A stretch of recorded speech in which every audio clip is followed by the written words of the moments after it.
সওম আত্মসংযম বিপ্লবের অনিবার্য চরিত্র প্রতিপাদ্যকে সামনে রেখে পবিত্র মাহে রমজান উপলক্ষে ঢাকার দক্ষিণখানে হেজবুত তৌহিদের উদ্যোগে আলোচনা সভা ও ইফতার মাহফিল অনুষ্ঠিত হয়েছে। সোমবার বিকেলে এ অনুষ্ঠানের আয়োজন করা হয়। দক্ষিণখান থানা হেজবুত তৌহিদের সভাপতি কামাল হোসেনের সভাপতিত্বে অনুষ্ঠানে প্রধান আলোচক হিসেবে উপস্থিত ছিলেন সংগঠনের ঢাকা বিভাগীয় সভাপতি ডাক্তার মাহবুব আলম মাহফুজ।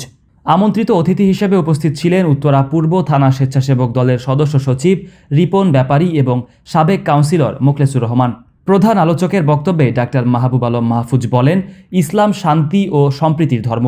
এই ধর্ম কখনোই উগ্রবাদ, চরমপন্থা, সাম্প্রদায়িকতা বা অসহিংসতাকে সমর্থন করে না।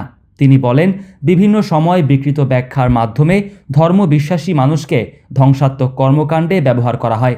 এ অবস্থা থেকে উত্তরণে ইসলামের সঠিক শিক্ষা ও আদর্শ মানুষের মাঝে ছড়িয়ে দেওয়া জরুরি।